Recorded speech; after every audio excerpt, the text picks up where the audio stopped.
दोस्तों नमस्कार, आदाब, सत श्री अकाल। उर्मिलेश संवाद के इस खास एपिसोड में आपका स्वागत है। मैं पिछले 2 दिनों से एग्जिट पोल के तमाम कार्यक्रम देखने के लिए अभिशप्त था। अभिशप्त इसलिए कि चूंकि मैं एक जर्नलिस्ट हूं और मुझे भी चुनाव पर टिप्पणियां करनी है, तो टीवी पुरम में क्या हो रहा है यह देखने के लिए बहुत ज़रूरी था कि मैं नज़र रखूं। अखबारों को मैं गंभीरतापूर्वक पढ़ता हूं, लेकिन टेलीविज़न से दूर ही रहता हूं। जब ज़रूरत होती है तभी केवल खोलता हूं। तो एक बड़ी दिलचस्प बात टीवी पुरम में परसों मुझे देखने को मिली। दोस्तों, एक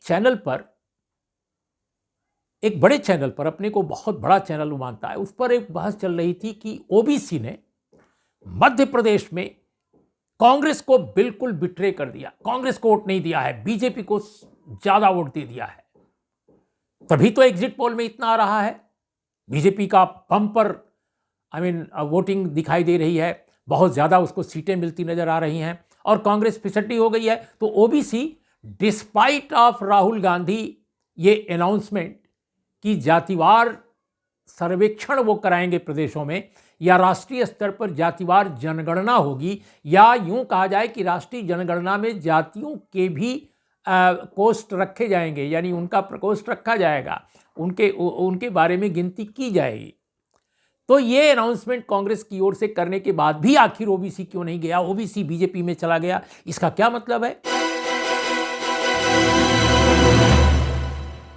तो उसका मतलब कुछ लोग निकाल रहे थे कि आदरणीय भारत के प्रधानमंत्री नरेंद्र मोदी देश में ओबीसी के सबसे प्रिय नेता हैं, सबसे लोकप्रिय नेता हैं, इसलिए ऐसा हो रहा है। कुछ लोग निकाल रहे थे कि नहीं, ओबीसी में डिवीजन हो गया है। कुछ लोग निकाल रहे थे कि ओबीसी का परसेंटेज ऑफ वोट उतना ज्यादा नहीं है जितना कि अन्य जातियों का है, वगैरह वगैरह, तरह तरह की बातें हो रही थी। अब ये एक बड़ी दिलचस्प बात है कि जितने लोग डिस्कशन कर रहे थे उनमें कोई भी ऐसा नहीं था जो ओबीसी कम्युनिटी का हो। बहरहाल ये कोई जरूरी नहीं है कि ओबीसी कम्युनिटी का आदमी ही ओबीसी पर बात करे, लेकिन बड़ी दिलचस्प बात है और यह भी अद्भुत संयोग है कि जितने लोग चर्चा कर रहे थे वे सारे के सारे अपर कास्ट हिंदू थे, और अपर कास्ट हिंदू में भी वो पर्टिकुलरली एक ही बिरादरी से आते थे। अब मैं बिरादरी का नाम नहीं लूंगा, ये सब चीज़ें मैं नहीं करता। वैसे भी मैं जातिवाद के खिलाफ हूं और जातियों के भी खिलाफ हूं। मैं तो चाहता हूं कि जातियों का विनाश हो जाए, ये समाज जाति विहीन हो जाए, लेकिन उसके लिए वक्त लगेगा, उसके लिए परिश्रम करना पड़ेगा, उसके लिए जो शासन में लोग हैं, जो राजनीति में हैं, उनको ईमानदार कोशिश करनी पड़ेगी। बहरहाल हम जो चर्चा आज कर रहे हैं दोस्तों, इस बात की कर रहे हैं कि आखिर चर्चा ये जो हो रही थी जातियों की कि ये जाति इतना परसेंटेज गया, ओबीसी ने ये कर दिया, लेकिन ये आंकड़े कहां से मिला? इसी तरह से बहुत पहले की बात है, जिन दिनों में टेलीविजन चैनलों पर जाया करता था एक्सपर्ट कमेंट करने, एक टिप्पणीकार के रूप में, बहुत वर्षों पहले की बात है, संभवतः यूपीए का जमाना था। एक बड़े विद्वान व्यक्ति वहां बोल रहे थे कि इस देश में इकोनॉमिक रिफॉर्म्स, आर्थिक सुधारों को लेकर आम सहमति है। तो मैंने उनसे पूछा कि ये जो आम सहमति का फार्मूला आप बता रहे हैं, ये डेटा आया कहां से, ये सर्वेक्षण कब कराया गया, इसके बारे में कोई रेफरेंडम क्या राष्ट्रीय स्तर पर कराया गया है कि आप कह रहे हैं कि राष्ट्रीय सहमति है? भारत के कितने ग्रामीण, कितने वर्किंग क्लास के लोग रिफॉर्म्स के पक्ष में हैं, आर्थिक सुधारों के पक्ष में हैं? आर्थिक सुधार का मतलब कारपोरेट पक्षी आर्थिक सुधार। उनके पास कोई जवाब नहीं था। ठीक इसी तरह से टेलीविजन चैनलों पर जब जिन दिनों में जाया करता था, अक्सर यह सवाल पूछा करता था, जब कभी चुनाव के दौरान एंकर बताती थी या बताते थे कि अमुक प्रदेश में इतने इतने ये बिरादरी है, अमुक कॉन्स्टिट्यूएंसी में इतनी ये बिरादरी है, वो बिरादरी है, तो मैं उनसे पूछता था कि भाई माइनॉरिटी कम्युनिटी के और दलित आदिवासी लोगों का तो आंकड़ा आपका सही हो सकता है, क्योंकि उनकी गिनती राष्ट्रीय जनगणना में होती है, लेकिन आपको ब्राह्मण का, भूमिहार का, राजपूत का, कोयरी का, यादव का, कुशवाहा का, कुर्मी का आंकड़ा कैसे मिला? ये तो जनगणना में आता नहीं। तो फिर आपने कहां से प्राप्त किया? अरे ये अंदाज से है। तो इस देश में दोस्तों हर चीज अंदाज में चलती रही है और चलाई जाती रही है, लेकिन डेटा देंगे लेकिन डेटा कलेक्ट नहीं करवाएंगे, डेटा का रिसर्च नहीं करवाएंगे। तो डेटा जाने बगैर डेटा देंगे, अपने मन का डेटा, अपने मन से आंकड़ा दे देंगे कि इतने अमुक समाज के लोग हैं। अब जैसे ये भी मैंने देखा टेलीविजन चैनलों पर, और बड़े बड़े विद्वान लोग, बड़े बड़े समाजशास्त्री लोग कहा करते थे कि यूपी और बिहार दोनों जगह पिछड़ों की संख्या लगभग समान है। कोई कहता था ये 40% है, एक ने तो कहा 39% है, ये टीवी डिबेट्स में। एक ने कहा 46% है। अब दोस्तों यूपी का तो नहीं, लेकिन बिहार का तो आंकड़ा आ चुका है। बिहार का आंकड़ा आ चुका है प्रामाणिक, और आप जानते हैं कि वहां बैकवर्ड कम्युनिटी में 2 खंड किए गए हैं, एक तो बैकवर्ड कम्युनिटी ओबीसी और दूसरा ईबीसी अत्यंत पिछड़ा, दोनों को मिलाकर 63% से ऊपर है, 63% से ऊपर है। अपर कास्ट के बारे में कहा जाता था 25% से ऊपर है, वहां पर 15.5% आ गया, और इसमें भी मुस्लिम कम्युनिटी के अपर कास्ट के लोग शामिल हैं, सैयद शेख पठान इत्यादि, यानी हिंदू अपर कास्ट केवल नहीं है। 15.5% में हिंदू और मुसलमान दोनों के सवर्ण लोग शामिल हैं इस आंकड़े में। तो अब मेरा यह कहना है कि डेटा पर तो आप चिल्लाएंगे, हर अपने विश्लेषण के लिए, अपने एंकरिंग में, अपने कमेंट्स में, एक्सपर्ट कमेंट में लंबे चौड़े आंकड़े देंगे, लेकिन डेटा के लिए कोई शोध नहीं कराएंगे, कोई अनुसंधान नहीं कराएंगे, कोई सर्वेक्षण नहीं कराएंगे। और पहली बार इस तरह का एथेंटिक डाटा आया है तो उस पर आप नाक भौं सिकोड़ेंगे कि इससे तो जातिवाद फैल जाएगा। 2019 तक मैं टेलीविजन, अगस्त या सितंबर, मैं टेलीविजन चैनलों पर जब जाता था तो अक्सर ये चीजें जब मैं देखता था, सुनता था, तो मुझे अचरज होता था।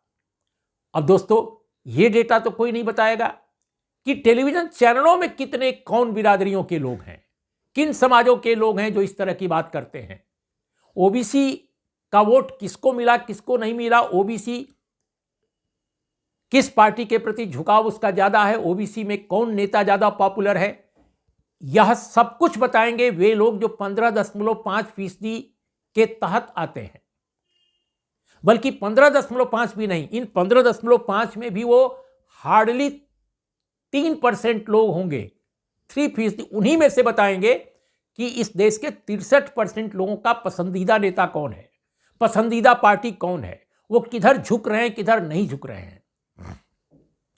अब देखिए एक आंकड़ा मैं आपके सामने पेश कर रहा हूं। ये जो रिपोर्ट है दोस्तों, दिल्ली से लेकर और मध्य भारत तक, उत्तर भारत तक, हर जगह छपने वाले हिंदी के एक बड़े अखबार की है, और ऐसी खबरें दूसरी जगह भी छपी हैं। उसमें क्या है भैया, उसमें है कि मध्य प्रदेश में सवर्ण जो है भाजपा के साथ हैं, ठीक है।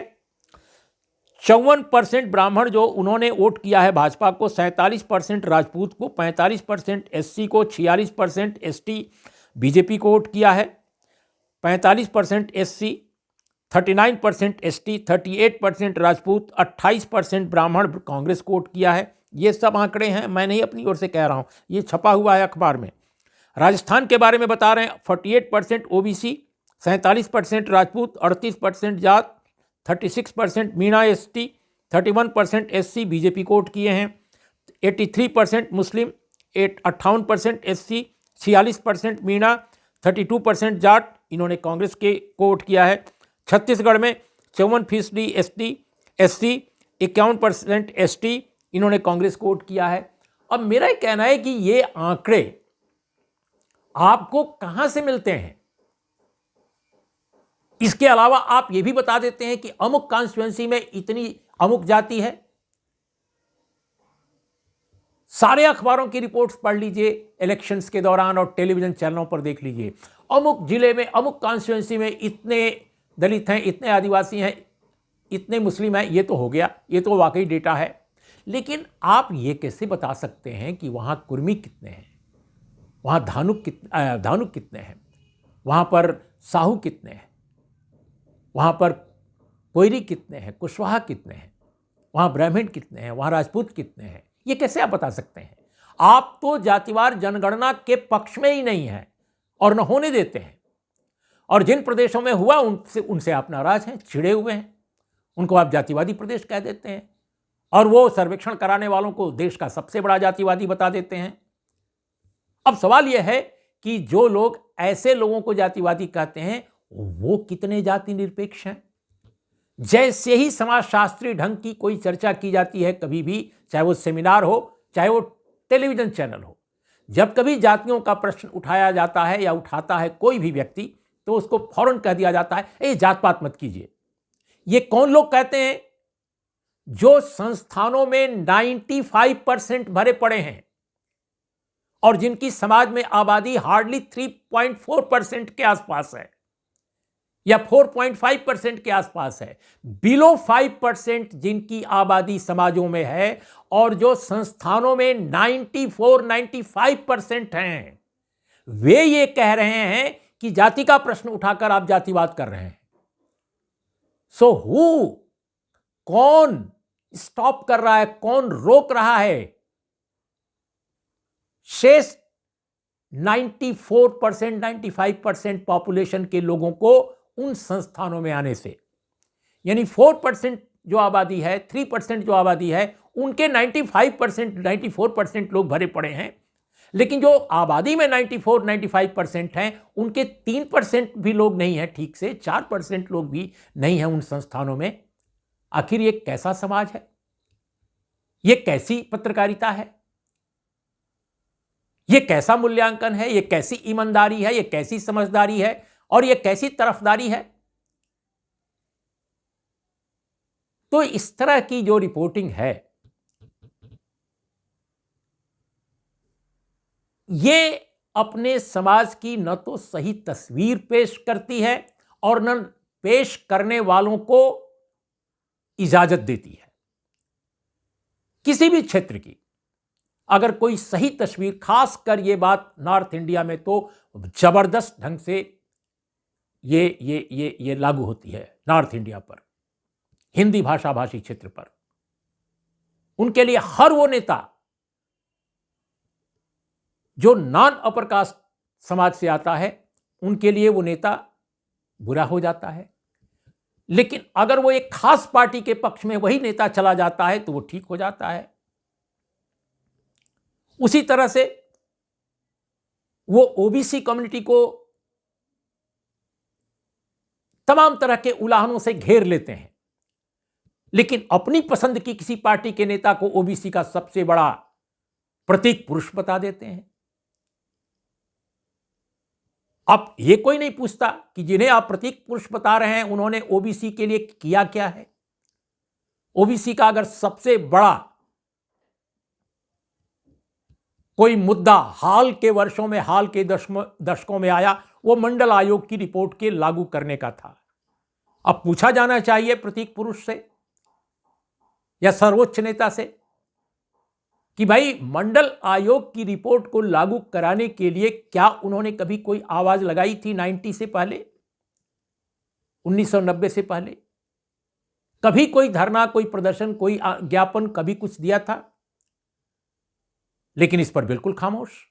अगर ये आप सवाल कर देंगे तो आपको कुछ भी कह दिया जाएगा। तो इस देश का मीडिया और इस देश के मीडिया के संचालक सामाजिक रूप से, राजनीतिक रूप से जिस तरह के हैं आप देख ही रहे हैं, ऐसे में उनके अंदर प्रोफेशनलिज्म आएगा कहां से? इसलिए एग्जिट पोल पर बात करना बेमतलब है, बेमानी है। जब पत्रकारिता ही नहीं है तो एग्जिट पोल सही कैसे आएगा? ओपिनियन पोल कैसे सही आएगा? इसलिए मैं तो कहता हूं कि ओपिनियन पोल हमेशा इस देश में ओपिनियन क्रिएट करने के लिए आते हैं और एग्जिट पोल का भी वही काम है, किसी तिकड़म को लॉजिकल ठहराने के लिए आते हैं। हो सकता है कभी सही भी हो जाए, सही भी हो जाए। अब जैसे मैं क्रिकेट नहीं खेलता, लेकिन अचानक किसी दिन खेल लिया और किसी बच्चे को आउट कर दिया अपने कंपाउंड में। अचानक मेरी बॉल जाकर के लग गई विकेट पर। तो एक संयोग है कि उस दिन मैंने खेल दिया। ठीक वैसा ही है कि किसी का तुक्का लग गया तो चलो जी प्रोफेशनल हो गया, प्रोफेशनलिज्म हो गया। लेकिन सच यह है कि हमारे मीडिया में समझदारी का न केवल अभाव है, और अगर समझदारी थोड़ी बहुत है तो सोशल पॉलिटिकल ईमानदारी का सख्त अभाव है। प्रोफेशनलिज्म को वही कमजोर करता है। तो इन आंकड़ों को देखकर जो मैंने आपके सामने अभी पेश किए, जो अखबारों में छपे हैं, और उन चर्चाओं का जो मैंने उल्लेख किया, जो टेलीविजन पर ओबीसी किधर जा रहा है, ओबीसी का सबसे प्रिय नेता कौन है, ओबीसी क्या करेगा, राष्ट्रीय स्तर पर जातिवार जनगणना कराने के राहुल गांधी और कांग्रेस पार्टी के आह्वान पर कैसे ओबीसी बिल्कुल उनके पक्ष में नहीं जा रहा है। यानी एक तरह से हिदायत दी जा रही है टेलीविजन चैनलों के प्लेटफॉर्म से कि राष्ट्रीय स्तर पर जातिवार जनगणना से कांग्रेस अपने को अलग करे, यह संदेश दिया जा रहा है।